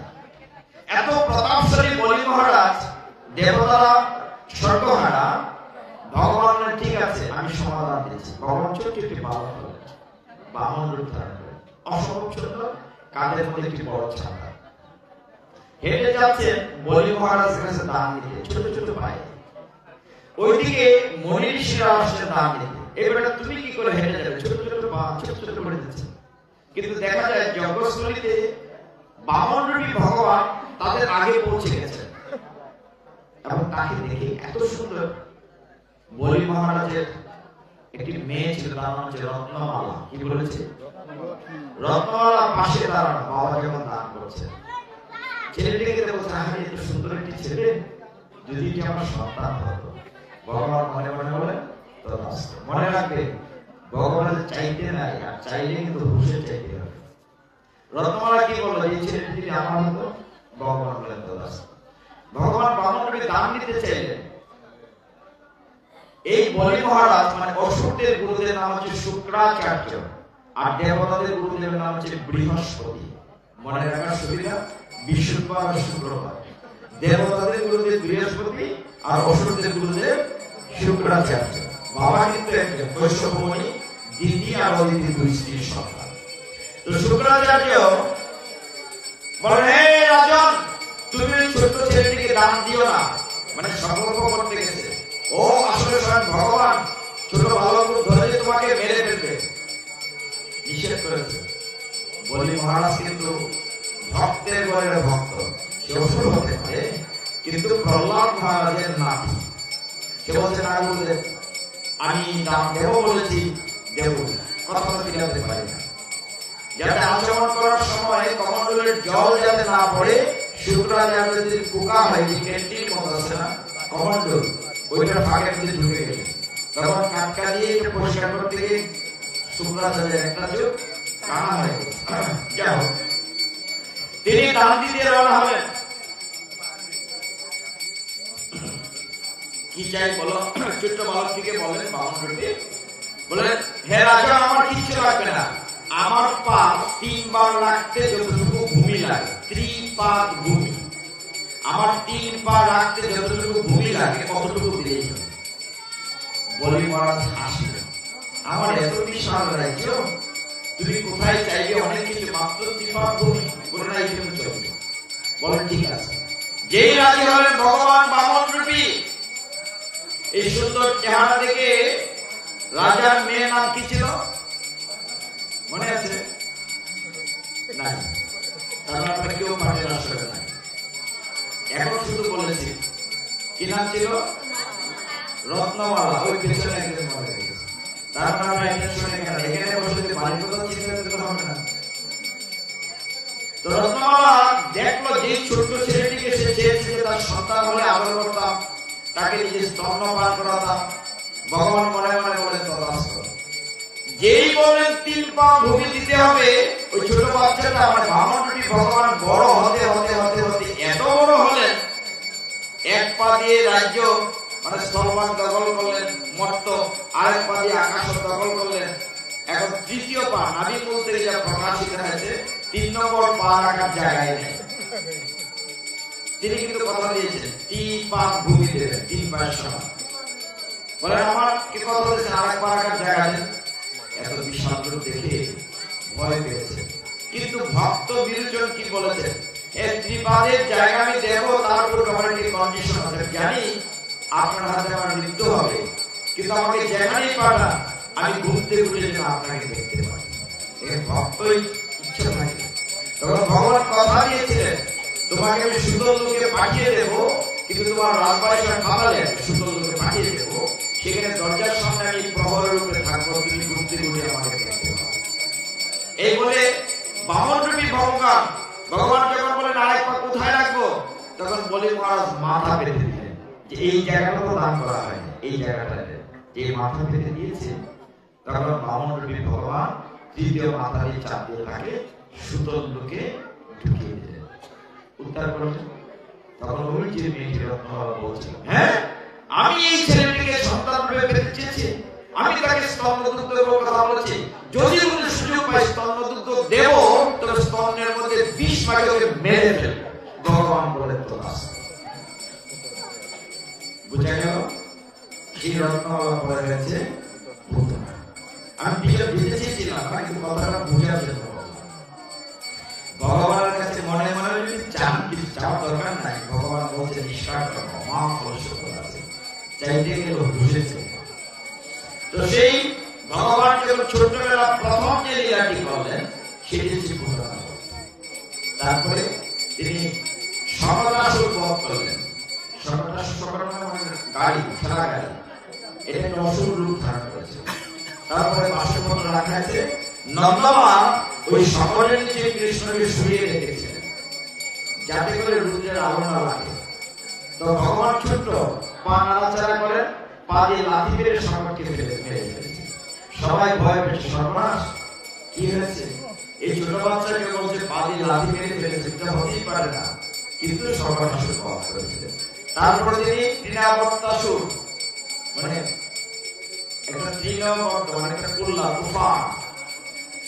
একদিন দেখে যে কৃষ্ণকে এই কুলের দিকে নন্দমা দেখলেন খুব ভারী, কুলে নেওয়া যাচ্ছে না, এটাকে মাটিতে রেখে দিলেন। এমন সময় এরকম তুফান এসেছিল, কুল্লা দিয়ে তুফান এসে কৃষ্ণকে উঠিয়ে নিয়ে গিয়েছিল কুলে করে। আর উপরে উঠে যাওয়ার পরে কি কৃষ্ণ তার গলায় জড়িয়ে ধরেছে যাতে পড়ে না যায়, কিন্তু এমন ভাবে ধরেছে তার শ্বাস বন্ধ হয়ে যাচ্ছে, উপর থেকে পড়ে মরে গিয়েছে। তিনি আবার উদ্ধার, ভগবানের যে মৃত্যু তাকে বধ বলে না, উদ্ধার বলা হয়। পুতনা বধা, পুতনা উদ্ধার, তিনি আবার উদ্ধার বলতে উদ্ধার পেল তিনি আবার। এইভাবে ভগবান যখন লীলা করে যাচ্ছিলেন, একবার দামোদর লীলা শুরু করবো 10টা বাজে, তারপরে 80-81 অধ্যায় থেকে একটি কথা বলবো যদি সুযোগ থাকে। দামোদর লীলার একটু জায়গা শোনেন। প্রতিদিন নারী আসে নন্দমার কাছে যে তোমার ছেলে মাখন চুরি করে খায়। কি চুরি করে খায়? মাখন চুরি করে খায়। কিন্তু নন্দমা সেটা বিশ্বাস করেন না। তাই তিনি একদিন সমস্ত দাসীদের, এটা 10ম স্কন্ধের 9ম-10ম অধ্যায়, তিনি কি করলেন? সমস্ত দাসীকে ছুটি দিয়ে নন্দমা নিজের হাতে নড়ি তৈরি করলেন। কিন্তু নড়ি তৈরি করে তিনি যখন চোখ নিয়ে নড়ি তৈরি করছিলেন, তখন কানাই বিছানা থেকে নেমে গিয়ে দেখলো যে তার মা নড়ি তৈরি করছে। কিন্তু নিয়ম ছিল কৃষ্ণকে বিছানায় খাবার দেওয়া। তো এই অবস্থায় তিনি যখন বলেন মা আমাকে নড়ি দাও, আমার চোখ বুঝেছিলেন, তিনি দধি দণ্ডটা আটকিয়েছিলেন। দধি দণ্ড আটকিয়েছিলেন, মা চোখ বলেন বাঁধে, তখন আটুতে পা দিয়ে খুলে উঠেছিলেন মা দুর্গা। মা যখন দুগ্ধদান করছিলেন, ওই নন্দমার বাড়িতে 9 লক্ষ গাভী ছিল। কয় লক্ষ গাভী? এর মধ্যে বিশেষ কিছু গাভী ছিল। এক ধরনের গাভী ছিল পদ্মগন্ধা গাভী। কি নাম বলেছে? এই গাভীর দুধ থেকে পদ্ম ফুলের নাম করে নন্দমা বেছে বেছে এরকম কিছু স্পেশাল দুধ উনুনে রান্না বসিয়েছিলেন, যে দুধ থেকে কি হবে সন্দেশ হওয়ার জন্য। হঠাৎ নন্দমা যখন কানাইকে দুগ্ধদান করছিলেন, তাকে দেখে চুলাতে দুধ ফেলিয়ে পড়ছে আগুনে। এখানে কিন্তু ভাগবতের তথ্য আছে। চুলাতে যে আগুনে দুগ্ধ পড়ছিল, দুগ্ধ বসে বসে ভাবছিল এই যে নন্দমা স্তন্যদুগ্ধ দান করছে এবং শিশু কানাই সেটি পান করছে, এটা সারা জীবনে শেষ হবে না। আমি যে চুলাতে বসে আছি, কখন ক্ষীর হব, ভগবানের সেবায় লাগবো, যেহেতু ছুটে লাগলামই না, জীবন রেখে লাভ কি? তখন দুগ্ধ আগুনে পড়ে আত্মহত্যা করছে। নন্দমার দৃষ্টি আকর্ষণ করে গেছে। নন্দমা যখন ওইদিকে গেলেন, কানাইকে কুল থেকে নামিয়ে আগুন থেকে দুধকে বাঁচানোর জন্য কানে খুব রাগ হলো। বেটা দধির ভাণ্ড, এটি আজকে আমার শত্রু। ঘুম থেকে উঠে মা দুধ দেয় নাই, মা দধি মন্থন করছে। এই অবস্থায় তিনি কি করলেন? ওই দধি ভাণ্ডর কাছে পাইলেন একটি শিলনোড়া পুতাই, তিনি দধি ভাণ্ডটা ভেঙে ফেললেন। ব্রজে কিন্তু প্রতিটি বস্তু ভগবানের সেবায় লাগার জন্য ব্যাকুল থাকে। হে ভক্তগণ, আমাদের জীবনটি যদি ভগবানের সেবায় লাগাতে পারত, এটা মনে রাখতে হবে। দধি ভাণ্ডের ভিতরে তখন মাখন পোড়া হয় না, একটু একটু একটু একটু হয়েছে, ভেঙে দেওয়া আছে। এখন মাখনগুলো ভাবছে আমরা তো পূর্ণ হলাম না, ভগবানের অধরে লাগলাম না, তাহলে জীবনটা তো কাজে লাগলো না। ভগবান হাড়ি ভেঙে ওর ভয় পাচ্ছেন, মা না আবার এসে মারে। তিনি দৌড়ে যাচ্ছেন স্টোর রুমে, যেখানে শিকার মধ্যে মাখন ঝুলানো আছে। তখন এই ভাণ্ডের ভিতরে আধা আধা মাখন চিন্তা করছে যে ভগবানের মুখে লাগলাম না, চরণে লাগতে তো আপত্তি নাই। এই ভগবান যেদিকে যাচ্ছে ওই দধি মাখন সেদিকে গড়িয়ে গড়িয়ে যাচ্ছে। তারপরে পায়ে কৃষ্ণ স্টোর রুমে গিয়েছে, গিয়ে মা অনেক উপরে মাখনের সুরা, কাছে ছিল একটি গাই, ভাগবতে বলে উদুকল। গাইতে উঠে তিনি শিকা থেকে মাখন নিয়ে যতটা নিজেরা খাচ্ছিলেন তার চেয়ে বেশি মানবদেরকে দিচ্ছিলেন। বলছিলেন ভগবান মানে কানাই, হে মানবগণ, ত্রেতা যুগে যখন আমি 14 বছর বনবাসে ছিলাম পিতৃসত্য পালন করার জন্য, তখন আমি তো দিতে পারিনি, এইবার তোরা খা। বানর তোদের কাছে ঋণী আছে, সীতামা উদ্ধারে তোদের সাহায্য করেছিলেন। এদিকে নন্দমা আগুন ঠিক করে এসে দুধ নামিয়ে এসে দেখেন এই দধির ভাণ্ড লণ্ডভণ্ড হয়ে গেছে। হাতের কাছে 10টি লাঠি ছিল, তিনি চরম চিহ্ন দেখে দেখে দেখলেন কানাই ও স্টোর কানের পিছন দিকে তাকাচ্ছিল, মাস চিন্তা। যেই মাস যে অমনি লাভ দিয়ে একদম নন্দমানের আঙিনায় দৌড়াচ্ছে। এমন সময় অনেক দৌড়াদৌড়ি পরে নন্দমা সেদিন পরনে ছিল হলুদ রঙের শেফরন কাপড়। কি রঙের কাপড় পরা ছিল? মাথায় ছিল ফুলের একটি মালা, ফুলের নাম ছিল কুন্দলতা। নন্দমা বছর হচ্ছে কুন্দলতা ফুলের মালা। মাথার ফুলগুলো মাথা থেকে খসে খসে পড়ছিল। কানাইকে মারা কষ্ট হচ্ছে, ধরা দিলেন যে হাতে ধরলেন, কানাইকে টেনে আনলেন বাড়াতে, আজকে তোমাকে কেমন শাস্তি দেব।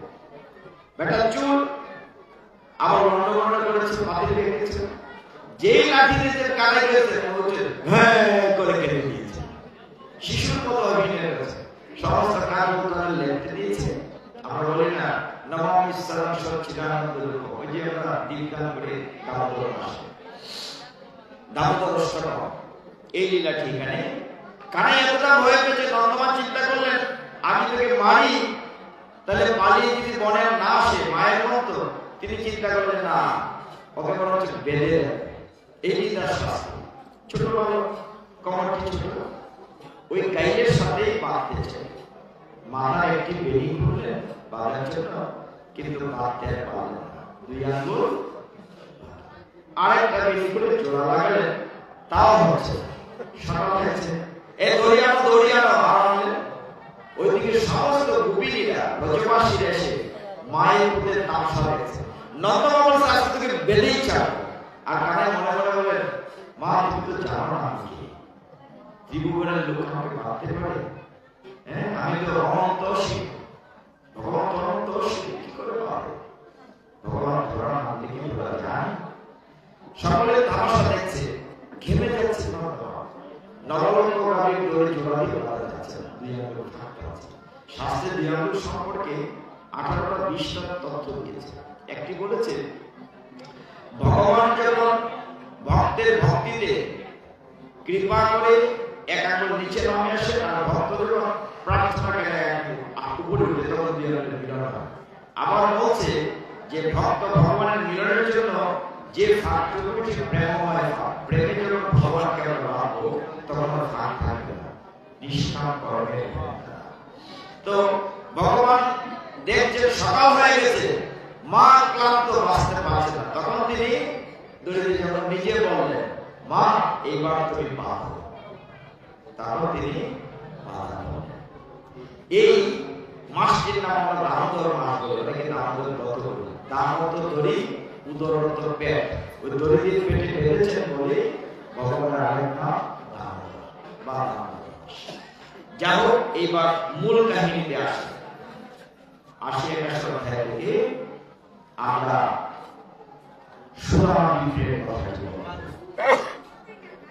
সংক্ষেপে বলব, সারা বছর শেষ করব।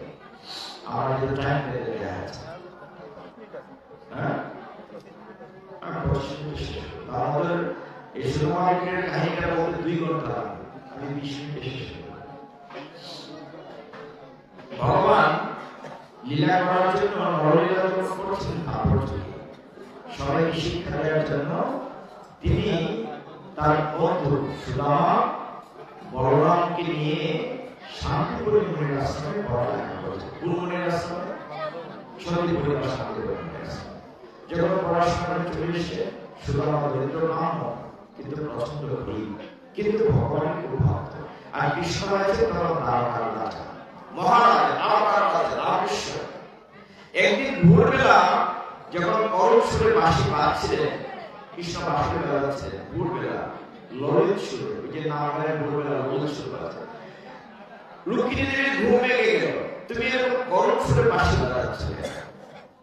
বলে আমার এক ভক্ত, আমার ক্লাসমেট কত কষ্টে আছে, তুমি দেখো। দেখা যায় সুদামা, তার স্ত্রীর নাম হচ্ছে বসুন্ধরা। কি নাম বলেছে? বসুন্ধরা। দেখলেন সবসময় বলছে শ্রী কৃষ্ণ শ্রী কৃষ্ণ, একটি মাত্র চাল ভিক্ষা করে জীবন কাটে, তাও অর্ধেক করে কৃষ্ণকে দিয়ে পাচ্ছে, কৃষ্ণকে না দিয়ে কিছু পায়। হে ভক্তগণ, সুদামা বিপ্র গরিব, কিন্তু ভগবানের ভক্ত। যখন কান্নাকাটি দেখছে, এটা দেখে রুক্মিণী দেবী মানে সাক্ষাৎ লক্ষ্মী দেবী। রুক্মিণী দেবী বলছে যে তুমি একটা কাজ করো, তোমার বন্ধুকে দিয়ে দাও, কিছু করে না আসে না। এত দুঃখ কষ্ট জীবনে যাচ্ছে ভক্তগণ, প্রতিদিন 5 করে ভিক্ষা করে যাওয়া হয়। একদিন বসুন্ধরা বলে, তুমি যাও তোমার বন্ধুর কাছে, তোমার বন্ধু তো দ্বারকার রাজা, বন্ধুর কাছে চাইলে তো অনেক কিছু পাও। অনেক অনুভূতি পরে যখন গেলেন সুদামা, খালি পায়ে নুড়ি কাটা পাথর দুর্গম পথ পাড়ি দিয়ে যখন গেলেন, রাজ্যের যখন কাছাকাছি গেলেন, দ্বারকার কাছে একটি বাজার ছিল। তিনি বললেন, আমি যেতে চাই রাজার বাড়িতে। সুদামা যাওয়ার সময় আরেকটি কাজ হয়েছিল, তার স্ত্রী বলছিল, তুমি যে বন্ধুর বাড়িতে যাবে, খালি যেতে যাবে, ছুটি নেই। তখন ভিক্ষা করে কিছু চিরা চিপিটা, ভাগবতের শব্দ চিপিটা আঁচলে, ছিন্ন আঁচলে বেঁধে নিয়ে গিয়েছিলেন বন্ধুর বাড়ি। আমরা যে ভগবানের বাড়িতে আসছি, কেউ কিছু নিয়ে এসেছে না, খালি হাতে এসেছে। সুদামা কিন্তু ভগবানের বাড়িতে যে সামর্থ্য সেটা নিয়ে গিয়েছে। প্রহরী আটকালো, হে তুমি কোথায় যাচ্ছ? প্রহরী বলছে, ভিতরে যাচ্ছ কেন? বলে, তোমাদের রাজা আমার বন্ধু হয়, তার নাম কৃষ্ণ, তার নাম কৃষ্ণ, আগে পারমিশন নিয়ে আসে। ভিতরে গিয়েছে, কৃষ্ণকে জিজ্ঞাসা করলেন। কৃষ্ণ তখন খাটিয়ায় বসে আরাম করছে। রুক্মিণী সত্যভামা হতাশ করছে। কি হয়েছে প্রহরী? বলে, একটি লোক তোমার যদি ঢুকতে যাচ্ছে রাজবাড়িতে, সম্ভবত পাগল। বলে, পাগল কেন? বলে, ও বলছে তোমার ক্লাসমেট। এত ছিন্ন বস্তু দরিদ্র মানুষ বন্ধু হয়ে কি করে? তুমি তো রাজা। রাজা বলে, সে কি ব্রাহ্মণ? বলে, হ্যাঁ। কৃষ্ণ মনে আছে। তিনি বলেন, আমি তো ব্রাহ্মণ বৈষ্ণবকে বাধা দিতে বলিনি, ভেতরে আসতে বলো। প্রহরী বলল, দারোয়ান একটি জায়গায় বলেছে, ঠিক আছে, কিন্তু ওই যে বলেছে আপনার বন্ধু, এতে মনে হচ্ছে তার মাথা নষ্ট আছে, এই যে ঢুকতে নাকি কি বলেছে? বলছে সুদামা। যেই বলছে সুদামা, ভগবান আর থামলেন, মানে আসন থেকে নেমে দৌড়লেন। ওইদিকে সুদামা অপেক্ষা করতে করতে ঘুরে চলে যাচ্ছে। ভগবান ডাকতে ডাকতে বেরোলেন, সুদামা সুদামা। ডাকতে ডাকতে ভগবানের মুকুট পড়ে গেছে, কিরিট উত্তরে পড়ে গেছে, মালা পড়ে যাচ্ছে, জুতা পড়ে কোথায়, পাগল করেছে ভগবান।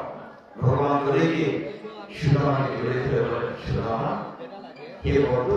জড়িয়ে ধরলেন, সুদামা তুমি বন্ধু, তুমি আমার ক্লাসমেট, এত দূরে এসে আমার সাথে দেখা করে চলে যাচ্ছ। বলছে ভগবান তুমি রাজা রিয়াজ অপেক্ষা করে ভাবলাম আমার সাথে দেখা করবে না। ভগবান কেন বলছেন তা কি করে হয়? অর্থাৎ তুমি রথে করে ভিতরে চলো। ভগবান থেকে ভিতরে নিয়ে রুক্মিণীর ঘাটে বসিয়ে পাদর রক্ষার আঙ্কুশ গরম জ্বলানো সুগন্ধি সামানো আমার বন্ধু এত দূর থেকে আমাকে দেখবে বলে এসেছে। হে ভক্তগণ, যিনি তারপরে ভগবান কৃষ্ণ, তিনি সুদামার চরণ নিজে ধুয়ে দিচ্ছেন। নিজে শুধু চরণ ধুয়ে দিচ্ছেন না, যখন দেখলেন সুদামার পায়ে রক্ত ঝরছে, পায়ের নিচে কাঁটা বিঁধে আছে, ভক্তগণ একটি একটি করে কাঁটা বের করছেন কৃষ্ণ, আর নিজের নয়ন বাড়ি দিয়ে সুদামার চরণ দুখানা ধুয়ে দিচ্ছেন। বন্ধু তুমি কত কষ্ট করে এখানে এসেছো, নিজের নয়ন বাড়ি দিয়ে সুদামার চরণ দুখানা ধুয়ে দিচ্ছেন, পাদুক নিচ্ছে, সুন্দর কাপড় পরে ওদের খাবার নিয়ে এসে নিজের হাতে খাইয়েছে। যখন দুই বন্ধু গল্প করছেন রাত্রিবেলা, সমস্ত ভগবানের 16,108 মহিষী সকলে জন্মার্থী করছে। তার কৃষ্ণ বলছে বন্ধু বন্ধু তুমি যে আমার বাড়ি এসেছো, তুমি কি খালি হাতে এসেছো? বন্ধু বন্ধু কিছুই দেয়নি। এদিকে সুদামা গরিব ভেবে চিড়া আজকে খাবে, বালিশ নিচে লুকাচ্ছে। ও তুমি কিছু এনেছো, লুকিয়ে রাখছো। হাত দিয়ে দেখলেন চিড়া, খুলে দেখবা অমৃত তুমি লুকিয়ে রাখছো কেন? বলে এক মুষ্টি যে খেলেন সমস্ত মর্ত দান হয়ে গেল, আরেক মুষ্টি খেলেন আরেক জগৎ দান হয়ে গেল, আরেকবার যখন খেতে গেলেন রুক্মিণী সত্য বাধা দিয়ে তুমি করছো কি করছো কি সব দিয়ে দিচ্ছ। আর তো অমৃত এনেছে, আমরা কি খাবো না? বলে ভাগ বসালো। ওইদিকে এরই ফাঁকে ভগবান বিশ্বকর্মাকে নির্দেশ দিলেন, যাও ওর ভাঙাগুলো ঠিক করে দাও। বিশ্বকর্মা যখন গেলেন, সুদামা স্ত্রী বসুন্ধরা বলেন, মাগো এই গ্রামে আমরা অনেক গরিব মানুষ থাকি, শুধু আমার ঘরটি নয়, সকলের ঘরটি তুমি সাহায্য করে দাও। কিছু করে লক্ষ্মী দেবীকে পাঠালেন ধন দৌলত দিতে। লক্ষ্মী দেবী বললেন, না না না, তোমাকে দিতে মা বলেছে, কৃষ্ণ বলেছে না, সবাইকে দিতে হবে। এদিকে তার রাজপ্রাসাদ হলো, ধন হলো, আর এদিকে সুদামা বিপ্রের সাথে ভগবান কথা বলছে। সুদামা তুমি ভুলে গিয়েছো, গুরু গৃহে যখন আমরা একসাথে পড়াশোনা করতাম, কোন মনে আছে? একদিন গুরুমা আমাদেরকে বলেছিলেন যারা বনে গিয়ে কাঠ কেটে নিয়ে আসো লাকড়ি। আমরা দুইজন গিয়েছিলাম, মনে আছে? মনে আছে সুদামা?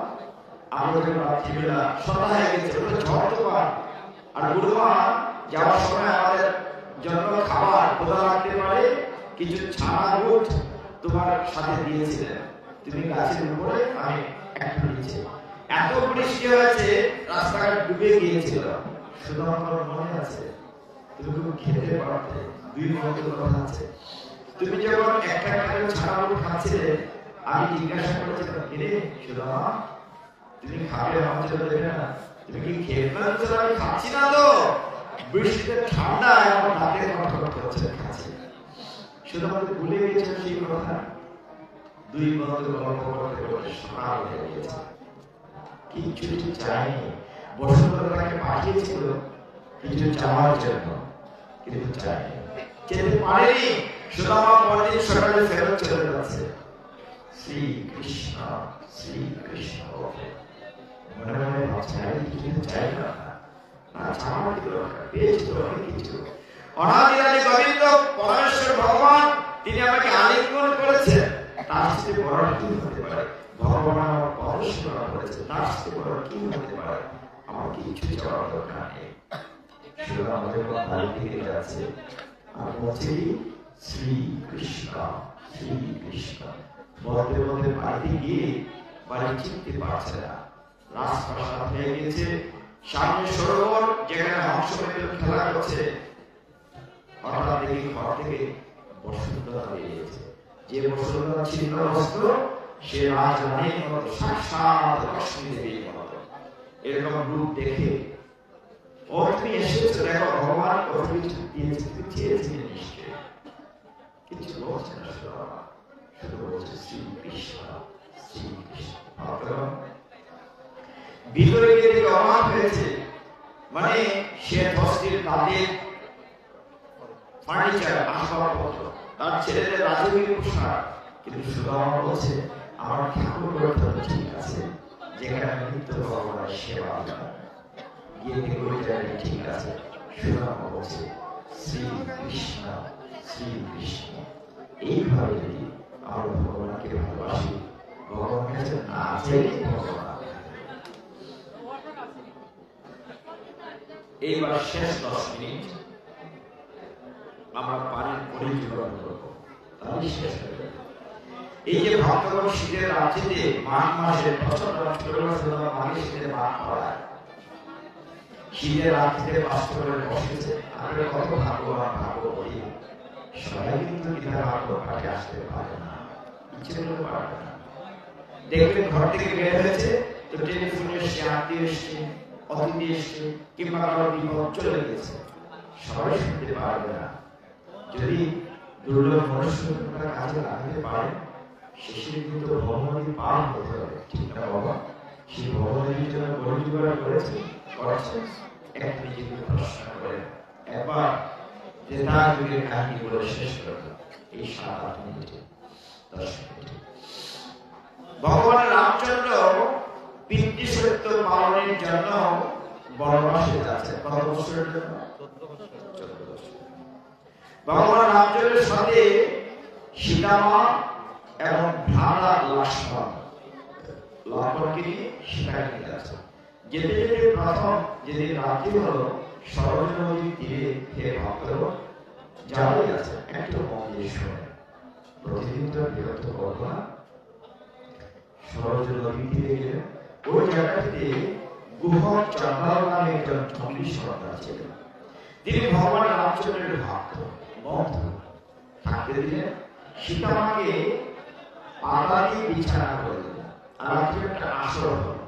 আসরের মধ্যে রামচন্দ্রের শৌর্য বীর্যের কথা, রামচন্দ্রের বিভিন্ন গুণের কথা আলোচনা আছে। ওই পাঠের আসরে আলোচনার আসরে একজন মাঝি ছিল, নৌকার মাঝি।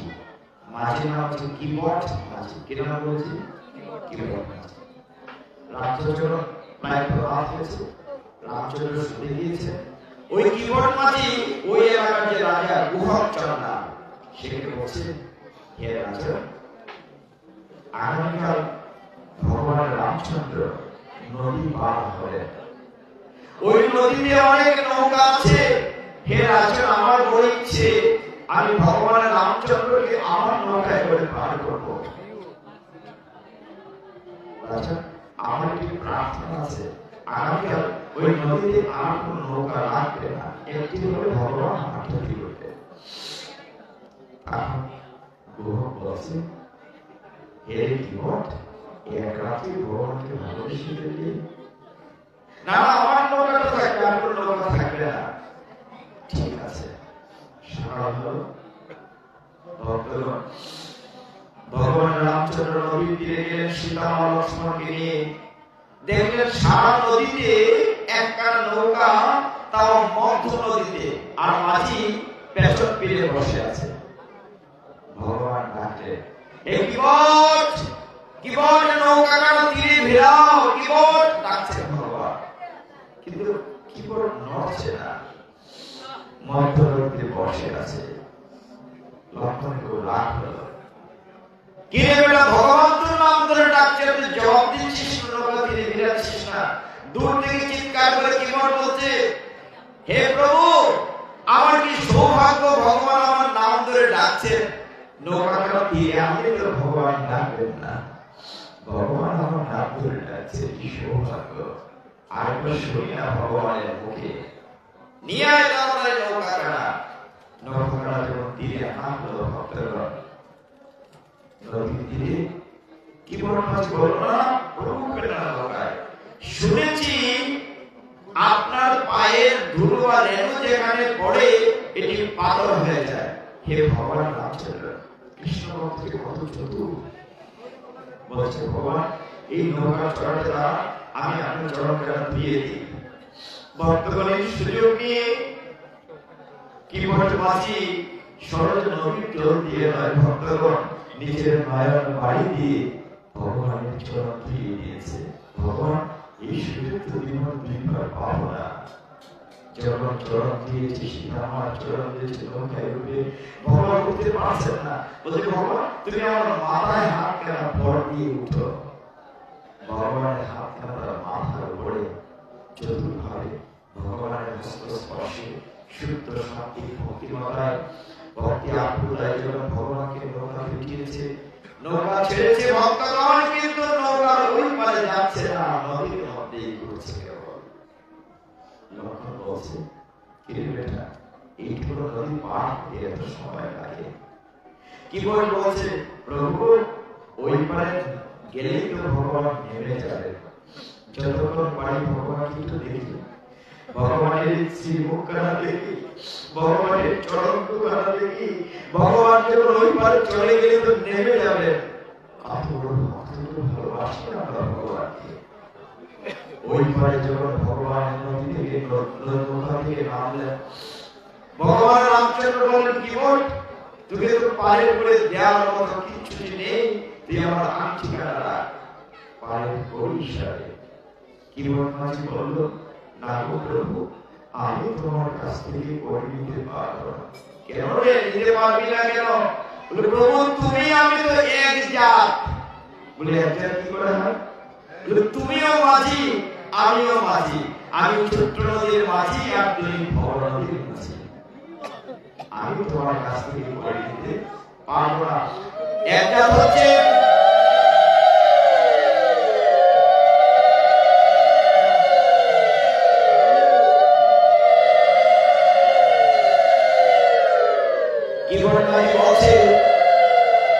একজন বাসের ড্রাইভার একজন বাসের ড্রাইভার কাছে ভাড়া নেয় না। তুমিও মাঝি আমিও মাঝি। হে ভগবান রামচন্দ্র আমি তোমার কাছ থেকে করে নিতে পারবো না। কেন না? হে ভগবান যেদিন শেষের দিনে তুমি ভগবানের পার করবে আমার কাছে তুমি করে চাইও না, আমি তোমাকে করে দিতে পারবো না। তোমার কাছ থেকে আজকে আমি করে নেব না। শেষের দিনে যেদিন ভগবানের পার হওয়ার সময় আসবে হে ভগবান তুমি আমার কাছে করে চাইও না, আমি তোমাকে করে দিতে পারবো না। হে ভক্তগণ নিজেকে প্রশ্ন করো দুর্লভ মনুষ্য জন্মে শেষের দিনে পার হওয়ার পরই কতটুকু জোগাড় করছি আমরা। একটু ভগবানকে ভালোবাসি, একটু ভালোবাসি, একটু ভগবানকে সময় দেই। সকল কাজের বাইরে সময় তোমার একেবারে সময় নাই। দুর্লভ মনুষ্য জন্ম দিয়েছি, একটু ভগবানকে ভালোবাসি, একটু গীতা ভাগবত চর্চা করি, একটু ভগবানের সেবা অনুযায়ী যুক্ত হই। এই দেহটি ভজন যদি দেহ দিয়েছে আমরা কত কৃতজ্ঞ। ভগবানকে বলে ভগবান তুমি আমায় দাওনি কি দেখবে বলেন তো? আপনার যদি আমার কিছু নাও থাকতে পারে, একটা পাওয়া নাও থাকতে পারে, কিন্তু ভগবান আপনাকে একটি পূর্ণ দেহ দিয়েছেন। এই দেহটি ভগবান ঈশ্বরের কাছে লাগান তবে দুর্লভ মনুষ্য শান্ত হবে। তাই তো মহাপ্রভু কলিযুগ পাওয়ার কথা সহজ করে দিয়েছে। কিচ্ছু লাগবে না, কিচ্ছু লাগবে না, শুধুমাত্র সেই পুরাণের কথা। কোন পুরাণের কথা? ভগবান বলছেন হরে নাম হরে নাম হরে নাম কে বলল কলব নাস্তিক নাস্তিক নাস্তিক বলে কথা। এই কলিযুগে হরি নাম ছাড়া আর কোনো গতি নাই, গতি নাই, গতি নাই। এটি বৃহৎ নারদীয় পুরাণে লেখা আছে। আর মহাপ্রভু বলেছেন পৃথিবীতে আছে যত নরনারী গ্রাম সর্বত্র প্রচারিত হইবে মোর নাম। সেই নাম হরে কৃষ্ণ আন্দোলন যেটি চলছে সেটি আমরা উচ্চারণ করে আজকে শেষ করব সবাই মিলে। হরে কৃষ্ণ কৃষ্ণ কৃষ্ণ হরে হরে, হরে রাম রাম রাম হরে হরে, হরে কৃষ্ণ কৃষ্ণ কৃষ্ণ হরে হরে, হরে রাম রাম রাম হরে হরে, হরে কৃষ্ণ কৃষ্ণ কৃষ্ণ কৃষ্ণ হরে হরে, হরে রাম রাম রাম হরে হরে, হরে কৃষ্ণ কৃষ্ণ কৃষ্ণ হরে হরে, হরে রাম রাম রাম হরে হরে। হরে দর্শক আমার বুক কেটে ক্ষমা করবেন। ওম যদস্কর পরিপ্রস্থ মাত্রহীনং চ ইয়ৎ ভবেৎ পূর্ণং ভবত সর্বং তৎপ্রসাদাৎ জনার্দনঃ।